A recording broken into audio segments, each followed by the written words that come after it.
Hi Tom, welcome. We're in San Diego's beautiful Balboa Park at the Japanese Friendship Garden. The garden started as just a tea house, an earlier version of this tea house to my right, in 1911, and a new tea house was built, I think, in the 40s. And then the Japanese Friendship Garden opened as a public garden in 1991, and we've got a very expansive garden, all kinds of exhibits, including our bonsai collection, which you'll see. We've got waterfalls, 2 koi ponds, a pavilion by a notable Japanese architect. It's a great place to come if you're ever in San Diego visiting Balboa Park. So let's take a look.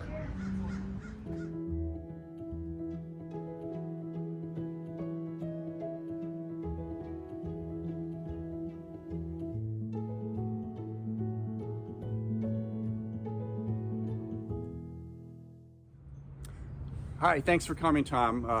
I'm Neil Allwater. I'm the curator of the San Diego Bonsai Club's collection here at the Japanese Friendship Garden. It's the smaller brother to our big collection out at the Safari Park.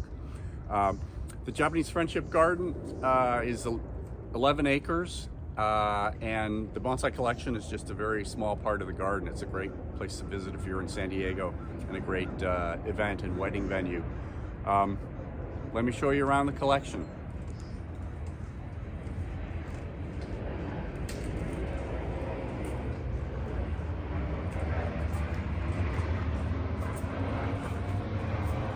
This is one of our newest trees that recently came from the Safari Park. It's a California juniper. It's in a carved granite lotus pot by a Japanese stone carver named Taika Sada. He's a certified Japanese stone master, and he donated the pot. And the tree was donated many years ago by Cy Dayton. Cy was a Bonsai Club member and a cardiologist, and at one time he was the chief of staff of the VA hospital here in San Diego.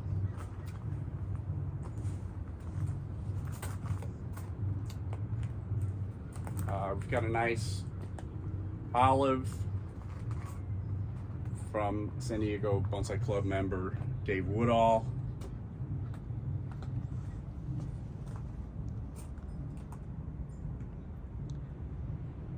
How's the age of this tree? It looks relatively old too. About 40. Yeah, he got a lot of volunteers from underneath the big olive tree he had in the ground, and this was one of them.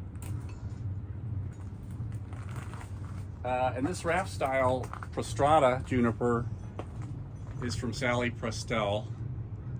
It's one of our newest trees. Windswept, I presume? I would say so. What's some challenges you guys have here in this in the Friendship Garden that you wouldn't have like in a home setting? Well, one challenge that we have, probably we share with you in the LA area, is the poor water quality. High salts of all the water coming in from the Colorado River, and high pH. So on some trees we do things to acidify the soil, and I take the pH of all the trees once a year to make sure they're in a good range. And another, I mean, it's a challenge and a blessing, but the climate here in San Diego is such that we have no winter. At the end of October, April begins, basically, and so we don't have a winter chill that you need for some trees to thrive. Japanese black pine is really the only pine that reliably does well here. I did see Mark Edgar has a Japanese red pine, which looks great in our show that's going on this weekend. I'm not sure how he keeps it alive. It's the only good-looking red pine I've seen down here. Japanese maple is hard here, close to the coast. Really? Okay, it's too temperate. Yeah, we don't have the hours at 40 degrees or below during winter for it to get the dormancy, you know, take the nap that it really wants. But on the other, it's a blessing because things like bougainvillea and tropicals and anything else that thrives, junipers all do really well. This is a winged elm forest donated by Mark Edgar, the same club member who has that red pine in the show this year. How is a wing pine or wing elm different from the other like species of elm? They develop cork-like wings, little protrusions that extend from the branches. And Mark said that he took the wings off of this because with a forest this scale, he just wasn't crazy about the way they looked. And some people will leave them on there.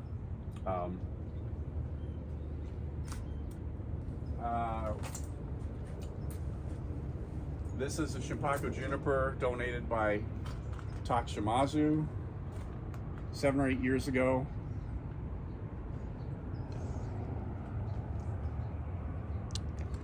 The curator before me was Glenn Jensen, and he solicited a lot of really great donations to the collection, and this is one of them. Glenn took care of the trees before me. Before Glenn was David Rochester, and before then, once upon a time, was Fred Miyahara. And Fred told me that this collection began just as a group of bonsai trees that the garden wanted so that they'd have a tree to be able to rotate into a tokonoma display they had inside a building. And then somebody got the bright idea, you know, as long as we have these trees outside, you know, growing to be healthy and put into the tokonoma, let's put them on display. And so this collection was born. It was very small, only took up this area here right next to the building, and eventually it was expanded. It's still very small. It's very tight quarters. But it's almost like if this was a private residence, kind of like that type of feeling. It's not really more of a display, a full display garden, but really that home garden, kind of naturalistic, like it found in someone's backyard. It has that feel. Yes. Yeah.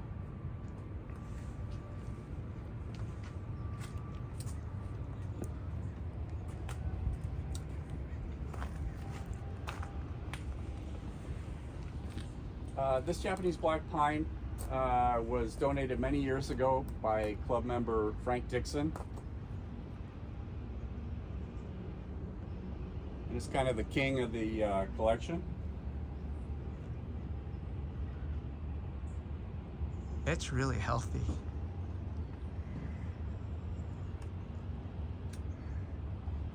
Yeah, it got very little decandling this June. And it has really responded well. The needles are kind of long, but it's really helped the health of the tree, I think. This Shimpako juniper is from Shimazu.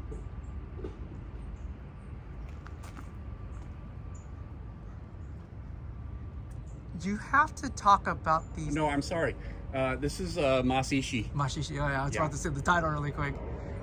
You have to talk about the stands. I think these wooden stands are really unique compared to most display gardens I've been to. It's unusual.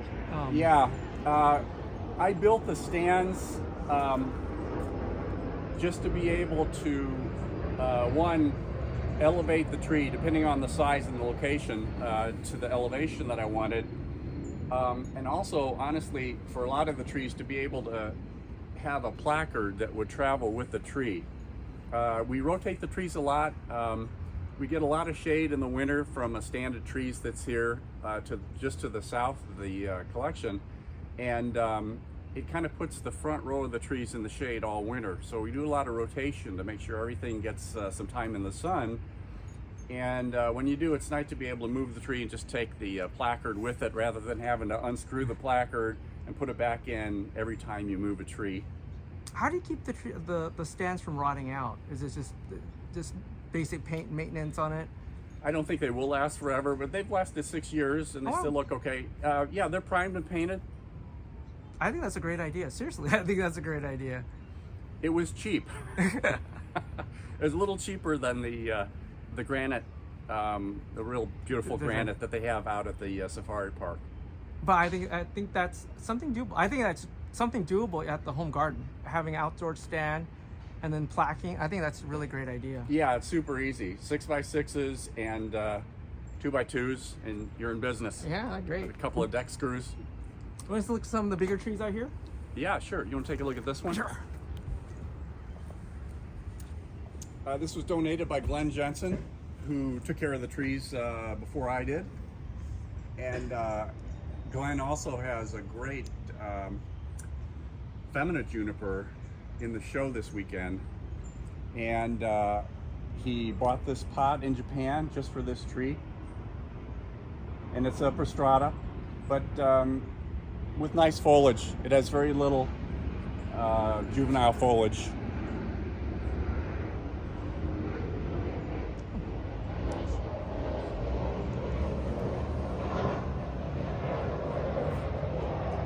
This is a Jim Barrett feminine juniper.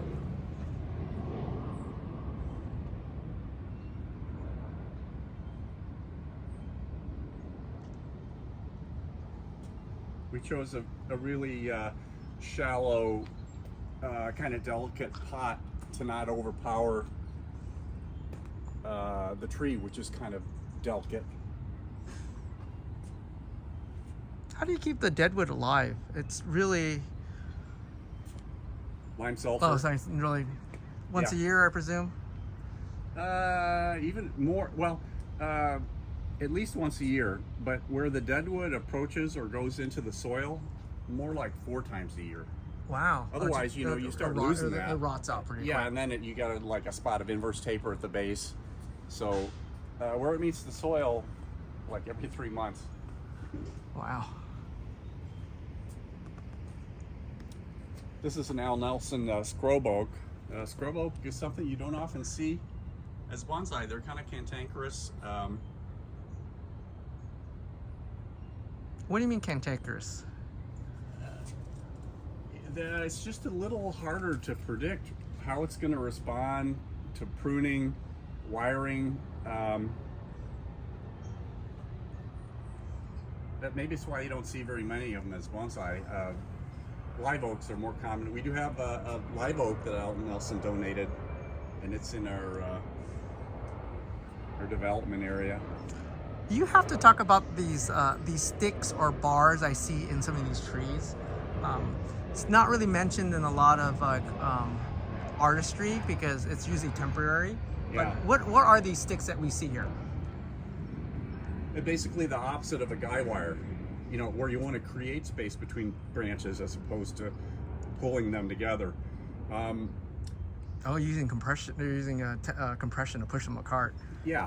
These branches were kind of sitting on top of each other, too close, and with branches this size, it takes a long time for them to grow enough to lignify in that position. So this little strut has already been there for a couple of years. And is it in any benefit using? I see you have different types actually, technique-wise. You got using copper. It looks like not copper wire, but like aluminum wire versus a bamboo stick. Which one actually is a little more effective as a spacing tool? There's a strategy behind that. It's whatever's in my bag. Oh. But if a tree is going to be in a show, or if it's a prominent place, I'll do something more discreet, like take a piece of copper wire, twist it to work harden it, even though you leave it straight. If you twist it like 3 or 4 times, it's like a little tiny piece of rebar, and then I'll use one of those, and they're very hard to spot once they oxidize, or you can paint them gray and they just kind of disappear. That's kind of cool. I like that. Bonsai is all about deception, right? It is, and functionality too, right? Functionality, and we're crafty. I like that. Maybe one or two more trees out here. Sure. This is a tree donated by our club member Kathy Edgar. It's a Nana that she got, I think, in a raffle, and it came from the estate of a guy named Bish, and it was just basically a trunk with a bunch of upward branches. But she saw an image of a tree in a kokofu show. It was a different type of juniper, but it had a trunk just like that, and a head of foliage. And over the years, she styled it, and it looks like it's a very good replica of this kokofu tree. And she gave it to us a few years ago. You gotta put your hand on it. It's the scale. I don't think the camera can pick up the scale. How it's almost a literati. It's tall and thin. It's amazingly elegant for the size of a tree. Yeah, it is a literati, and I know this is kind of an oversized canopy for a literati, but we try to keep a lot of negative space in between small pads to kind of reduce the visual mass of the top of it. So yeah, that's one of my favorite trees in the collection. Is it even hooked to the bottom so for like counterweight? It is. It'll stand on its own, but if we had a strong wind or a little kid in there who grabbed it, I wouldn't trust it. So yeah, the pot is actually hooked from a drainage hole to the stand, and the stand is wired to the base. Right. That's smart. You know, especially in Southern Cal, you never know, wind, earthquakes. Yeah, Yeah, we had a lot of big winds last winter, and also we get some heavy winds in Santa Ana's in October. That's really smart. So I hope that tree's not going anywhere. Oh, this California juniper, this is our other California juniper. It was donated by a club member named Sherwin Amamoto. And he's passed away, long passed away, but he was an aerospace engineer here in San Diego. Very cool tree. Yeah, I love that tree. And that's an example of something that gets lime sulfur much more often than once a year down at the bottom, because we don't want that wood that stays kind of wet to just disappear and leave us with a really dramatic inverse taper at the bottom.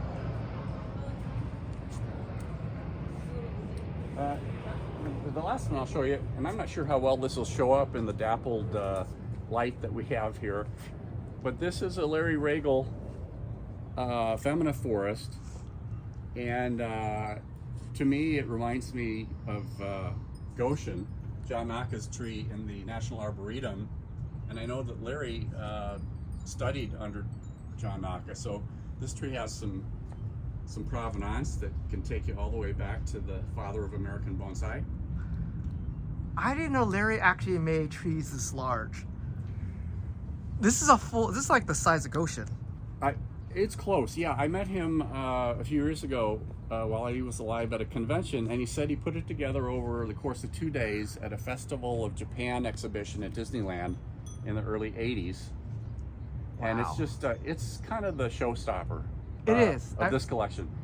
People just love it, and it is a beautifully composed forest.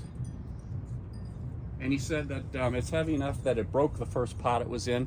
So this is the second pot, and I think it's going to get repotted late this winter or early spring. And so we'll have to try not to break the pot when we do that. It's absolutely stunning of a tree. Absolutely stunning. Yeah. All right, we'll stand right somewhere in the middle. We'll do like a little bit on the on the Friendship Garden. If you want, like, volunteer, you want to come visit. So I'd invite anybody to come and visit, see our collection. The Japanese Friendship Garden is very extensive, 1,100 acres, all kinds of amazing things to see. Cherry Blossom Festival, which is in late February every year, and there's always something going on at the garden. It's open 365 days a year, 10 till 5, and it's a great place to visit if you're in San Diego. I'd encourage anybody to come here.